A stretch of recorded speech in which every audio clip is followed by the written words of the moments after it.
You told the president, you said be prepared because it will be coming to your shores, America, to your door, you said. And your advice to Obama was to remember the words you're making to other nations. Well, today, our dear brother, has to be very, very careful in this decision that he and his Secretary of State and Sarkozy and Prime Minister Cameron and others are planning. They would love to go into Libya and kill Brother Gaddafi and kill his children, as they did with Saddam Hussein and his sons Qusay and Uday.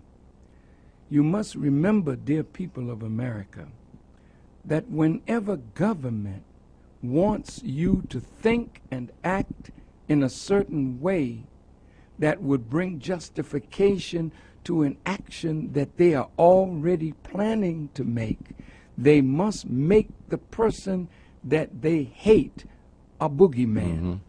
Now, nobody wants civil war. It is the bloodiest of all kinds of wars because you're fighting your own brothers. You're fighting the people of your own language and culture and history. So in every nation, brothers and sisters, there is dissatisfaction.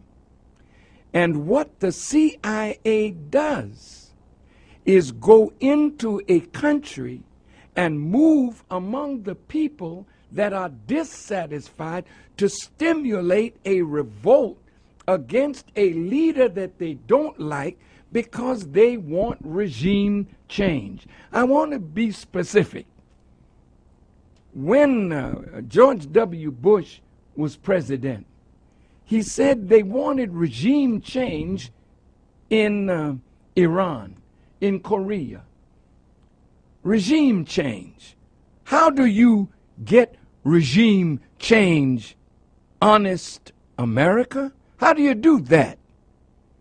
Congress, the Congress of the United States, voted to spend $150 million to replace the government in Iran that America doesn't like.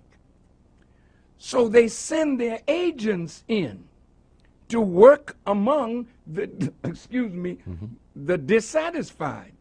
So when they had this election and the people in Iran rose up, they have legitimate grievances, all right, but stimulated from the outside. So President Obama didn't want to put his foot into that cage lest somebody say America inspired it, because it was America's policy to destabilize that government. Well, what about Libya?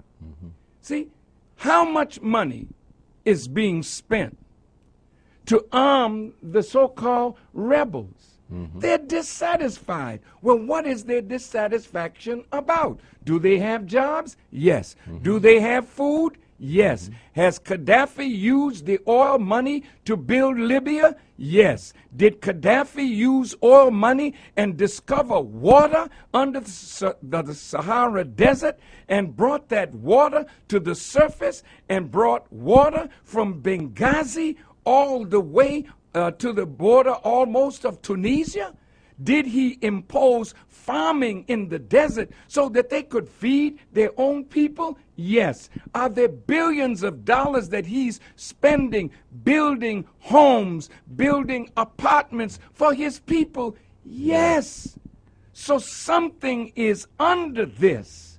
And so when America, England, France, three imperialist powers want to destabilize that country, is it that you're so concerned? Now listen to this hypocrisy, American people. Is it that you're so concerned over the blood that is being shed in Libya when you look the other way when the Israeli Defense Force was bombing the innocent people of Gaza? unarmed men, women, and children, but our government looked the other way. You looked the other way when the Israeli Defense Force went into Lebanon thinking that they were going to have an easy victory. Then you had to come out with your tail between your legs. Don't tell me and wise black people or white people that you're interested in black suffering. Where were you in Rwanda? Where are you in the Congo?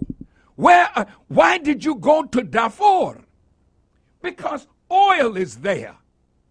No, you don't want to save the Libyan people. That's your noble motive to hide your wicked agenda. Now, I want to warn you in the name of Allah that this is more complex than what you think. Go into Libya if you want to. The Libyans do not want foreign occupation on their land. And when you make that kind of move, if you're not careful, you'll unite the Libyan people against you. And again, Gaddafi wasn't sitting in any tent twiddling his thumbs over these last 10 years. This man has been investing in African development. This man has been moving throughout Africa. This man has friends all over the world. He may not be your friend, but if you take him out and kill him like he's some rotten fella that wants to kill his own people, what did you do in Waco? Right. What did you do when your people rose up? Did you talk them out of it? No, they had weapons, you bombed them. What did you do in Philadelphia with the movement?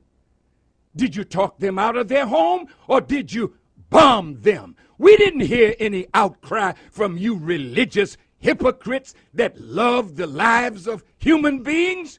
You're a liar and a hypocrite. And I warn my brother, don't you let these wicked demons move you in a direction that will absolutely ruin your future with your people in Africa and throughout the world. They don't like the way you handle Mubarak. They don't like the way you're handling the situation in the Arab world. So I would advise you to be careful and move with wisdom and skill. My advice would be, why don't you organize a group of respected Americans and ask for a meeting with Gaddafi? You can't order him to step down and get out. Who the hell do you think you are? That you can talk to a man that built a country over 42 years and ask him step down and get out? Can anybody ask you? Well, there's a lot now going to ask you to step out of the White House because they don't want no black face in the White House. Be careful, brother, how you handle this situation because it is coming to America. It has already started. Look in Wisconsin. Look in Ohio. Look at what's going on in your country and remember your words because the American people are rising against their own government. It's not Muslims, it's not black people, it's white militia that are angry with their government and they are well armed. Are you going to tell them, put your arms down and let's talk it over peacefully? I hope so. But if not, America will be bathed in blood, not because Farrakhan said so, but because the dissatisfaction in America has reached the boiling point. Be careful how you manipulate the dissatisfaction in Libya and other parts of the Muslim world. The Honorable Minister, Louis Farrakhan. More intelligent conversation.